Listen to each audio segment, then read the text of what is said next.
Lalu, apa ya yang sebenarnya dimimpikan remaja laki-laki saat mimpi basah terjadi? Alat kelamin laki-laki. Nah, ini namanya penis yang memiliki dua fungsi. Sekarang kita lihat yuk bagaimana perjalanan sperma lengkapnya dalam organ reproduksi pria. Di dalam testis terdapat banyak saluran halus yang dinamakan tubulus seminiferus. Hai teman-teman, sobat Christmas Piasters, apa kabar hari ini? Salam sehat. Bagi remaja laki-laki yang saat bangun tidur, tiba-tiba spray dan celananya basah, ada cairan lengket, tapi bukan karena ngompol. Gak perlu khawatir, kaget, ataupun bingung. Bisa jadi itu adalah mimpi basah. Ya, satu istilah yang bisa membuat kita penasaran. Kenapa sih disebut mimpi basah? Apa mimpi mainan air? Atau kehujanan sehingga jadi basah? Sebenarnya, apa yang diimpikan laki-laki saat mimpi basah terjadi? Yuk kita simak bersama. Mimpi basah yang disebut dengan istilah emisi nokturnal merupakan aktivitas psikologis ketika seorang remaja bermimpi dan tanpa disadari mengeluarkan cairan yang agak lengket dari alat kelaminnya. Cairan itu adalah air mani yang merupakan campuran antara cairan semen dan sperma. Tapi tentunya bukan semen yang buat bahan bangunan rumah ya teman-teman, melainkan cairan yang diproduksi organ reproduksi laki-laki dan dalam ilmu pengetahuan dinamakan cairan semen. Selain sebagai pengeluaran sperma secara alami, ejakulasi pertama yang dialami oleh remaja laki-laki pada saat mimpi basah merupakan tanda bahwa ia sudah siap untuk melakukan proses reproduksi, yaitu menghasilkan bayi jika si sperma bertemu dengan sel telurnya wanita melalui hubungan seksual.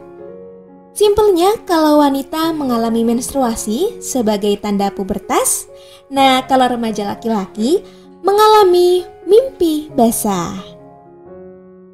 Dalam ilmu kesehatan, mimpi basah adalah perubahan primer atau perubahan utama pada laki-laki yang merupakan proses hormonal sebagai tanda memasuki pubertas atau masa akil balik. Nah, hormon yang berperan besar dalam produksi sperma pada laki-laki yaitu hormon testosteron. Lalu Min, pada usia berapa remaja laki-laki pertama kali mengalami mimpi basah sebagai tanda pubertas? Nah, biasanya anak laki-laki mengalami masa pubertas antara usia 10 sampai 15 tahun. Walaupun masa pubertas setiap orang tuh gak sama. Ada yang lebih dulu, ada juga yang lebih lambat mengalami mimpi basah. Lalu, apa ya yang sebenarnya dimimpikan remaja laki-laki saat mimpi basah terjadi? Nah, dari hasil wawancara dengan responden yang pernah mengalami mimpi basah, biasanya pria bermimpi hal-hal erotis. Misalnya, bermimpi melakukan hubungan seksual dengan wanita. Nah, wanita itu kadang wanita yang dikenali, lebih sering wanita yang tidak dikenal. Dan saat bangun tidur, lupa dengan wajah wanita yang ada di dalam mimpi itu. Pernah juga ada responden yang bermimpi melihat wanita telanjang. Ada juga yang bermimpi berciuman dengan wanita, lalu saat bangun, celananya basah oleh air mani. Responden lain bahkan ada yang mimpi basah tanpa mimpi apa-apa. Tiba-tiba bangun tidur, celananya basah biasanya karena faktor kecapean. Berapa seringnya seseorang mengalami mimpi basah sangatlah bervariasi. Bagi pria yang belum menikah, yang berusia antara 15 sampai 40 tahun, rata-rata mengalami mimpi basah 1 kali setiap 3 sampai 5 minggu atau 1 bulan sekali. Sementara bagi pria yang sudah menikah antara usia 19 sampai 50 tahun, rata-rata mengalami mimpi basah 1 kali tiap 4 sampai 8 minggu atau bisa disebut dengan 2 bulan sekali. Nah, pria yang sudah menikah lebih jarang mengalami mimpi basah. Karena apa? Karena aktivitas seksualnya sudah tersalurkan melalui hubungan seksual suami istri. Salah satu yang menjadi pemicu mimpi basah adalah minimnya aktivitas seksual. Nah, terutama pada pria yang belum memiliki pasangan. Apabila hasil produksi sperma nggak dikeluarkan, misalnya lewat berhubungan seksual, maka secara alami akan keluar sendiri pada saat tidur, baik melalui mimpi ataupun tidak. Mimpi basah biasanya makin jarang dialami seiring dengan pertambahan usia. Lalu bagaimana sih proses mimpi basah terjadi? Nah, sebelum mengetahui prosesnya, yuk kita kenalan dulu sama organ reproduksi laki-laki biar lebih paham tugas masing-masing organ dalam menghasilkan air mani yang berisi jutaan sperma. Secara garis besar, alat reproduksi pria terbagi menjadi 2 bagian. Ada yang di luar, ada juga yang di dalam. Alat reproduksi luar merupakan alat reproduksi yang letaknya ada di luar tubuh dan tentunya bisa diamati secara langsung oleh mata manusia. Ada 2 nih teman-teman, ada skrotum dan juga penis. Kita lihat animasinya. Skrotum yaitu bagian yang seperti kantong, di dalamnya terdapat sepasang buah zakar atau testis. Kulit skrotum ini berfungsi untuk menjaga suhu testis yang ada di dalam agar sesuai untuk produksi sperma. Kulit atau kantongnya dinamakan skrotum, sedangkan dalamnya dinamakan testis yang berjumlah sepasang. Nah, testis yang di dalam itu berfungsi sebagai tempat produksi sperma atau pabriknya sperma. Selanjutnya ada alat kelamin laki-laki. Nah, ini namanya penis yang memiliki 2 fungsi sebagai tempat saluran keluarnya air kencing dan fungsi yang kedua sebagai tempat keluarnya sperma. Di dalam penis terdapat otot-otot dan banyak pembuluh darah. Di ujung penis terdapat lipatan kulit yang disebut dengan kulup. Nah, kulup inilah yang biasanya dipotong saat seorang laki-laki disunat atau dihitan. Karena di dalamnya kalau gak dipotong tertumpuk debu-debu dan juga kotoran, sehingga dipotong biar kotorannya bisa bersih.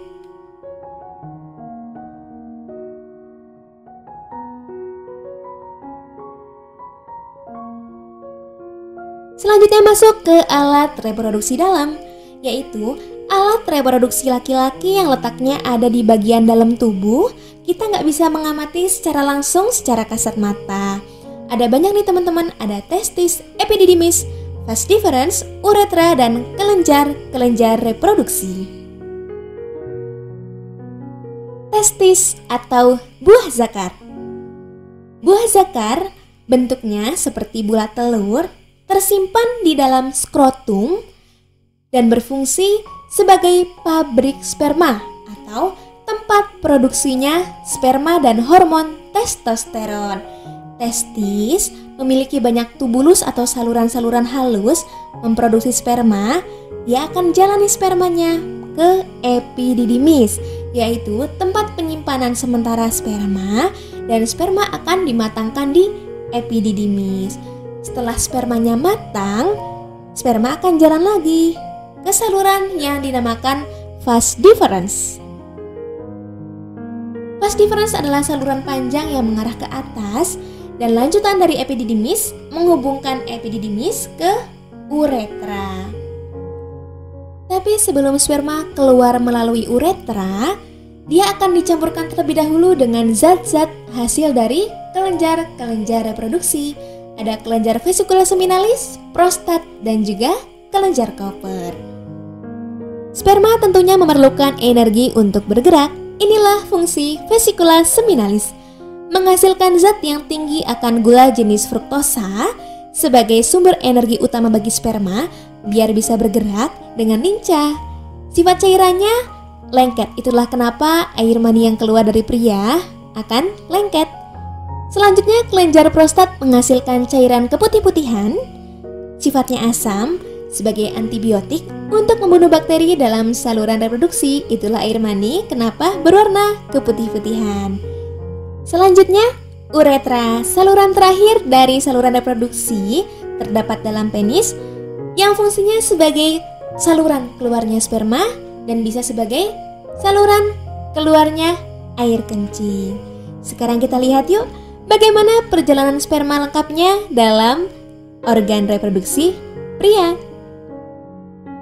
Di dalam testis terdapat banyak saluran halus yang dinamakan tubulus seminiferus sebagai tempat penghasil sperma. Dari testis, sperma akan bergerak menuju epididymis, disimpan sementara waktu, dan juga dimatangkan. Sperma yang sudah matang akan bergerak melalui saluran yang dinamakan vas deferens. Sperma akan terus bergerak. Sebelum keluar melalui uretra, sperma akan tercampur dengan zat-zat atau getah-getah yang dihasilkan oleh kelenjar-kelenjar reproduksi, sehingga terbentuklah suatu campuran antara sperma dengan getah-getah tersebut.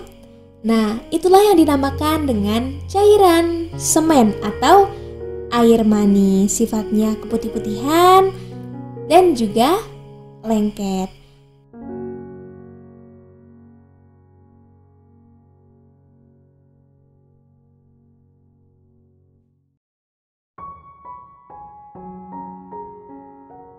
Semen lalu dikeluarkan melalui saluran uretra yang ada di dalam penis.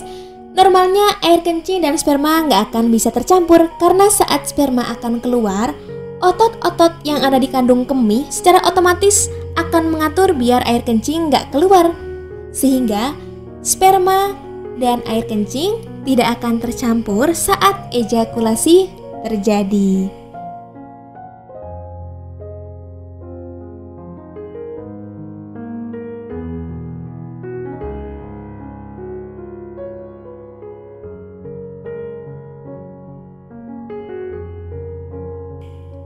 Sekarang kita punya istilah ereksi dan ejakulasi. Apa sih bedanya? Ereksi yaitu keadaan di mana penisnya laki-laki tegang atau berdiri, ukurannya bakal memanjang dan juga membesar. Biasanya terjadi ketika laki-laki terangsang secara seksual atau jika tidak secara sadar karena pengaruh hormonal. Otak bakal mengirimkan pesan melalui sumsum tulang belakang biar darah dikirimkan ke daerah panggul. Nah, jaringan berongga pada penis itulah akan dipenuhi semua dengan darah. Tekanan darah dalam penis itulah yang menyebabkan penis tegang atau berdiri, bukan karena punya tulang tapi karena full dengan darah jadi penis itu tegang. Selanjutnya setelah tegang akan terjadi ejakulasi, yaitu penyemprotan cairan semen atau air mani keluar tubuh. Kalau secara sadar yaitu saat berhubungan seksual, jika secara tidak sadar itulah saat mimpi basah terjadi. Sangatlah penting bagi remaja laki-laki untuk menjaga kebersihan, terutama di bagian alat kemaluan setelah mimpi basah. Nah, yang pertama, saat terbangun dari mimpi basah, dianjurkan untuk segera mandi. Bagi yang beragama Islam, ini dikenal dengan istilah mandi wajib atau mandi besar. Bersihkan seluruh tubuh dengan air bersih dan sabun. Lalu bagian kemaluan yang masih lengket oleh air mani dibersihkan juga. Bagi remaja, mimpi basah memang kadang memicu rasa malu, bingung, atau nggak nyaman. Misalnya pas bangun tidur celana basah, akan malu untuk mandi karena takut keluarga di rumah itu tahu kalau habis mimpi basah. Nah teman-teman, sekarang nggak perlu malu lagi, karena setelah menonton video ini, jadi lebih paham bahwa mimpi basah adalah hal yang wajar dan normal terjadi. Yang kedua, ganti pakaian dalam minimal 2 kali sehari. Hindari pemakaian pakaian dalam yang terlalu ketat karena bisa meningkatkan suhu testis sehingga nanti akan terganggu proses produksi sperma. Pakai juga celana dalam yang bahan mudah menyerap keringat, misalnya berbahan katun.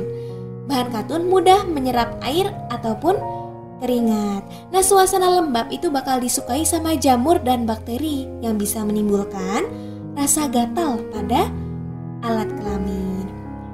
Selanjutnya, basuhlah organ reproduksi sehabis buang air kecil ataupun buang air besar.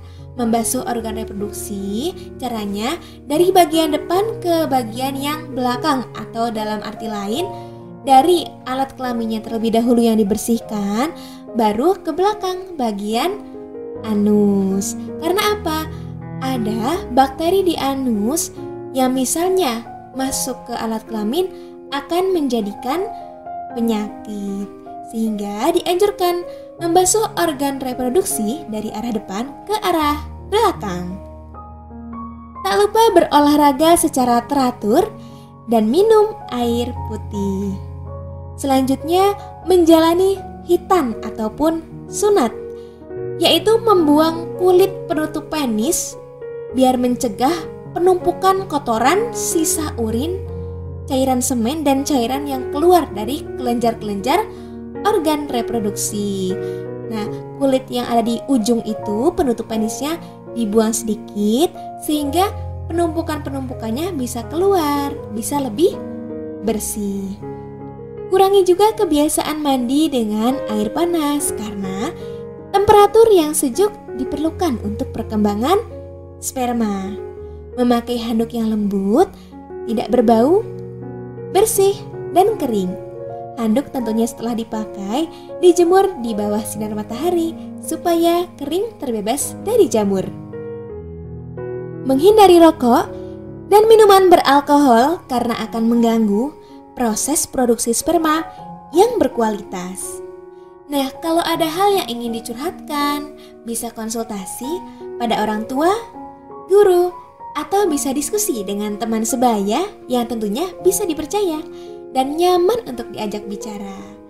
Sumber lain mengenai perkembangan remaja bisa dicari melalui internet, buku dari kakak kelas, atau sumber lain yang pastinya terpercaya. Dan semoga video ini bisa menjadi salah satu sumber terpercaya bagi sobat Keswas Bioster semua. Salam sehat, remaja Indonesia, generasi penerus bangsa.